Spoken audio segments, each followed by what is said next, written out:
Thank you for joining us for another edition of the Florida Chamber's Bottom Line. I'm Frank Walker, Vice President of Governmental Affairs here at the Florida Chamber. And joining us today is Representative Manny Diaz from Hialeah.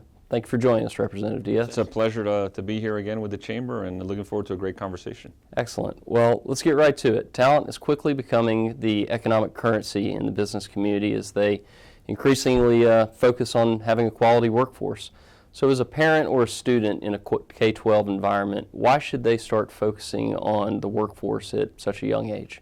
Well, I think that number one, times have changed. The economy is moving so much faster with technology, emerging technologies, and the different platforms that I think preparing our students for the world coming out of school is incredibly important. Before, a long time ago, students used to go from high school into the workforce, but it was more into manual kind of labor, so to speak, jobs, lower entry jobs.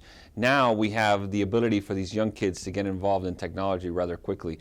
And if we don't prepare them for that industry to meet the needs of the industry, then we're doing a disservice to the companies in our state and to our economy. Well, you mentioned innovation and the role of technology in the educational field right now, but as the chairman of the House Choice and Innovation Subcommittee, school choice is also a big topic before your subcommittee. How will providing increased educational options for families result in better opportunities down the road for their students? I think it's ultimately about choice and providing customization. So we've evolved so far in education. We have so much access to technology in our entire world. We need to apply it to education. We need to treat every child as an individual child and give them a customized learning opportunity. And I think at the end of the day, you'll find that each one of them learns differently. And so the environment you provide, the opportunities you provide will give us a better product at the end. And that's a productive citizen in our state of Florida and an excelling citizen ultimately. As you mentioned, it's difficult for a one-size-fits-all system to cater to the unique abilities of every student and equip them for success in the 21st century economy.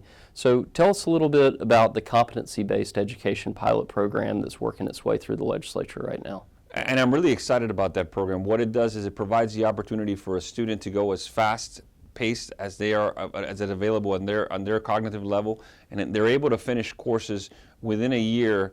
They are able to finish multiple courses instead of being bound by the timeline of 1 year. They're bound by how much they can learn and how much they can accelerate. And so it's very exciting because on the high end you have students who can break the mold and move forward at a much faster pace without compromising and removing the opportunity for those students that need extra help to be able to have access to that. So it's really innovative, it's out of the box, and it's talking to customized education for each one of our students. Well, switching gears just a little bit, the Florida Chamber Foundation recently released a report that found that 700,000 Floridians with disabilities who may want to be working are not part of the workforce. Here at the Chamber, we just started a innovative internship program with the help of the Able Trust and some of our local chambers around the state designed to increase the hiring of those individuals. How's the legislature drawing attention to that critical issue and also providing equal opportunities for those with special abilities who may not have found their match in the workforce yet accomplish that?